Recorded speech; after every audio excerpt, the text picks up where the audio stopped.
fancy stuff, but tidy, extremely tidy.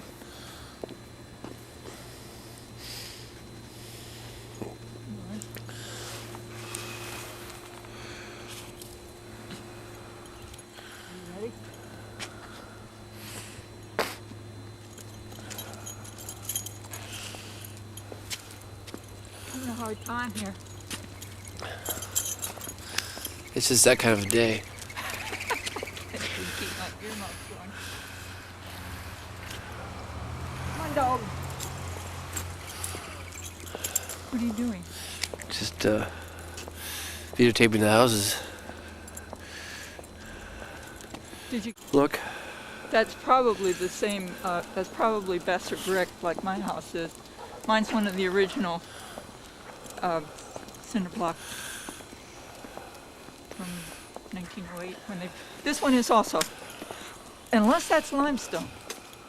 I don't know. What do you think? Many resorts. They're like it's like little motels on the edge of the lake. And they take all the lakefront, and the road's like maybe 100 feet in from the lake, so you hardly ever see it, you know. When I first, what are those things sticking up out there? Are those buoys out there? Looks like an ice mass. Oh, those are ice fishermen. That's what they are.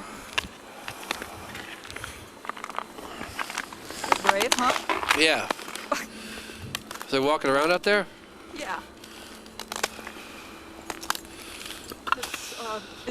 It's the Melville thing. It's what they do to get away from society, you know.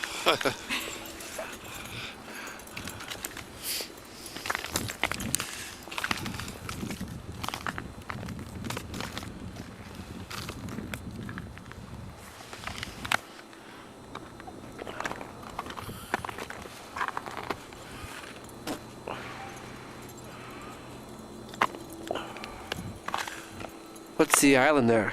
That's I think that's Sulphur Island. Either that one is, or maybe the next one over. Which is up big mountains of ice. Then when it breaks, the surf brings it in. It's got the weirdest sound. It's like a tinkling sound.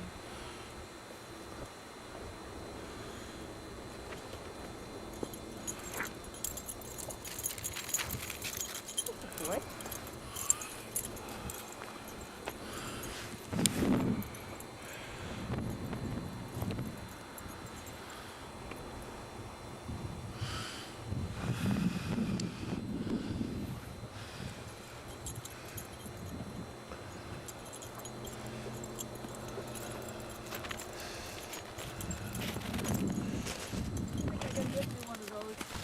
These cameras?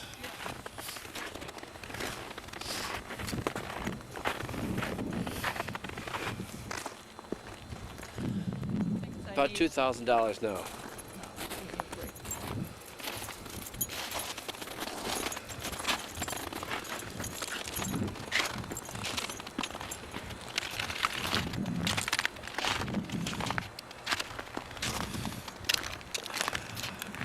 You can get really inexpensive ones for like 400, 300.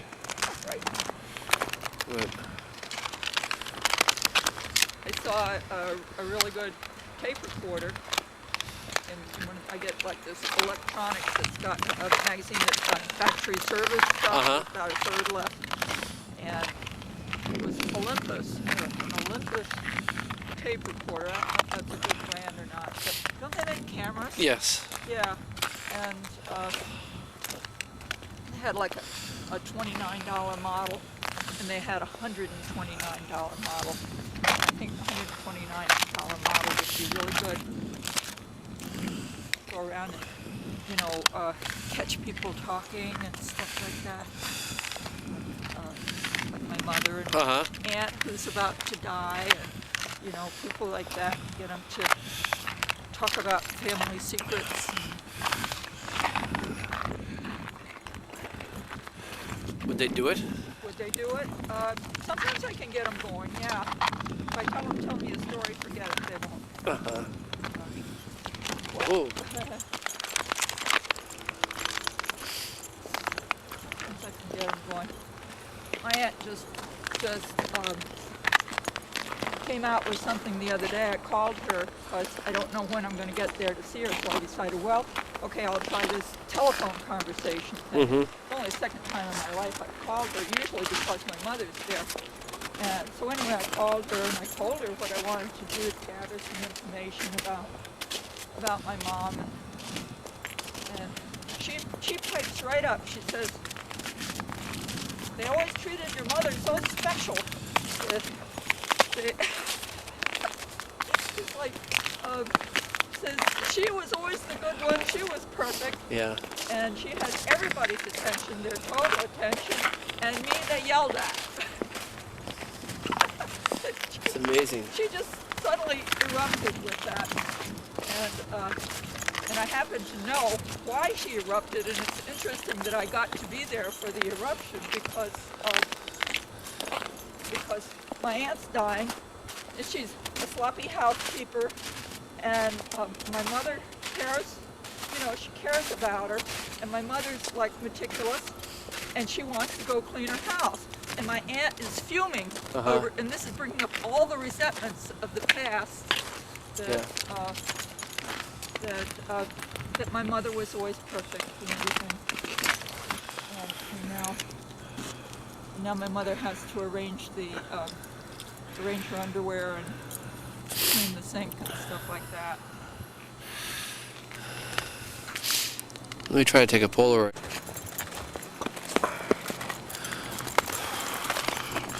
My friend Brian Graham does a lot of printing. He's one that print a lot for Alan. Really? And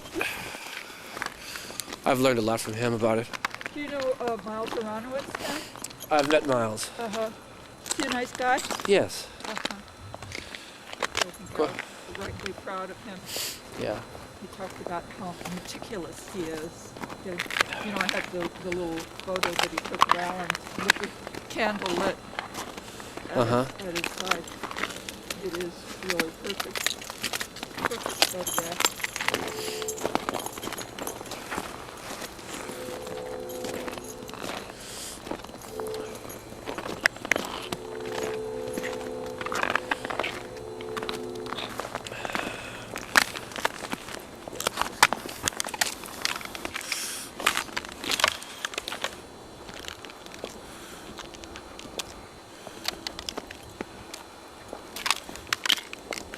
So you're familiar with this kind of landscape and cloudscape feels natural to you, being Yes. living near the Lake Michigan all your life. Yes. As a boy.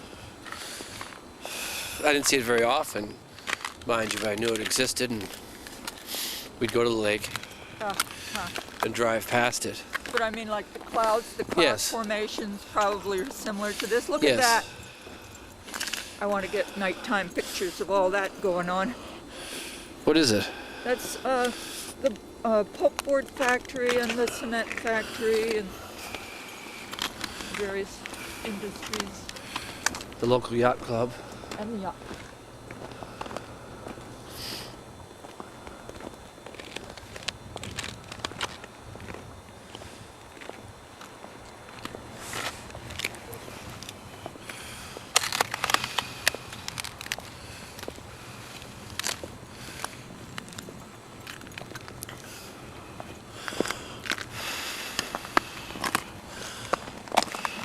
So I figured maybe we could drive by the Claire place. Okay. Show you where that is. And then maybe you could take me over to Your work? well, it means, probably Janine was closer to him than any of us, I think. It means,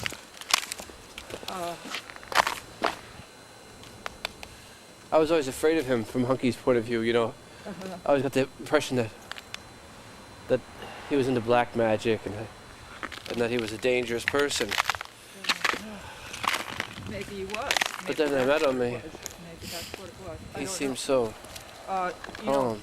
course, I had my husband at that point, and he was very, very strict about how long and where I should be with Heine. But he was the Pied Piper, you know. He drew people along with him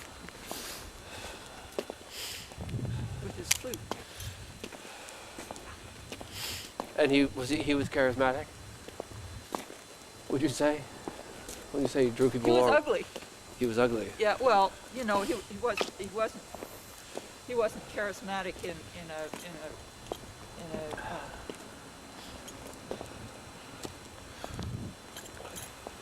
what was it? A sort of psychic power that he had. Of course, I guess a lot of us had quite a bit of psychic power because we were pumping the amphetamines in, you know, and it was really very uplifting. When you say ugly, what do you mean? Unattractive? I mean, he was gnome-like. He was like a little man, little gnome-like man. And his all of his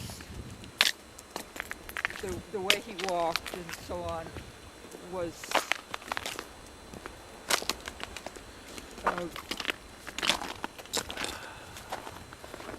he didn't look like he was really strafed out on amphetamine all of the time.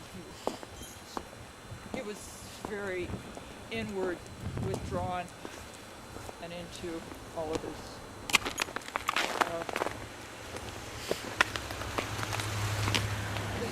beautiful things with people that he was with. How much did I know him? Like I say, we were on the same scene for a period of time. I'd go out and run around with him every week or so, I guess. But, you know, then it was like I would look for it. You know, I'd look for him to be around the corner or something like that. He was very magnetic. Oh, what are you doing?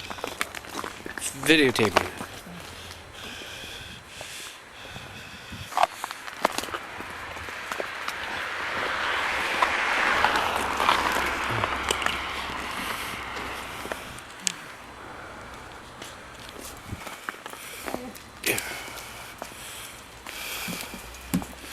I'm gonna bring the car over here Okay.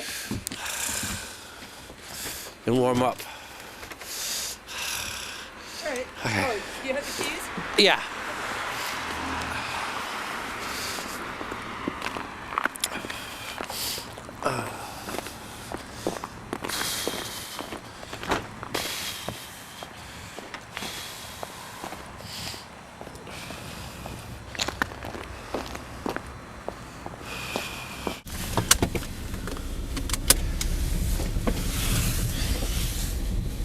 Yeah.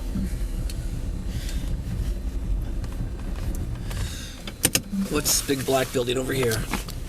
Oh, it's Thunder Bay Manufacturing. What do they manufacture? Well, they turn out a lot of employees with black lung. I don't know what else they make. A lot of black smoke. Are they downsizing like everybody else? Downsizing? Does it look like it? Well, the They just parking built lot's a so new full. tower around the side. They built this an addition on. I'll show you right up at the corner. Look down the block there, and they had a derrick out there erecting this. That whole black section up there at the top. They just put that up. Huh. Something in there, probably some big dynamo in there doing something. Beautiful building there, huh? This old barn. Oh yeah, isn't that something? Oh, yeah. You got somebody. Behind me? Yep. It's okay. I'm going the speed limit.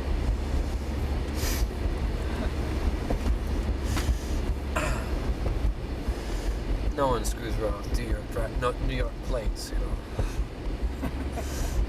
except maybe someone from Massachusetts. Yeah, right. Come out. You went too far.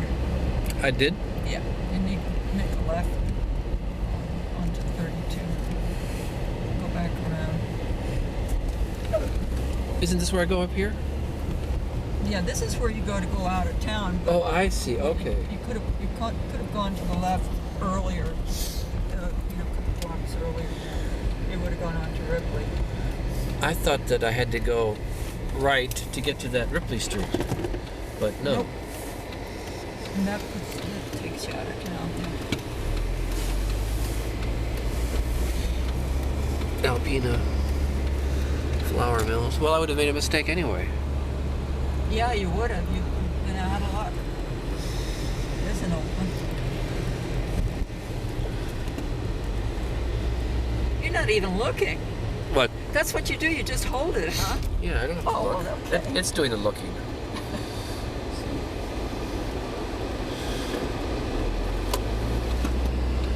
I find it. I look at it when it's on the tape, when it's on the machine. Then I can look at it, and then I say, "Oh my God! If only I was holding it a little bit better, I could see that." How much does it cost to It's a to run that thing? $10 an hour. $10? That's nothing. No. And it really means nothing in a sense, like right now, like the 7-Eleven and the snowbank doesn't mean very much, but when you're in the middle of summer and you're in Arizona and you look at it and you say, oh my God, what's so interesting? The snow piling up. How'd they do that? Jeez, you're as bad as me, treasuring my little notes about my compost heap. What a great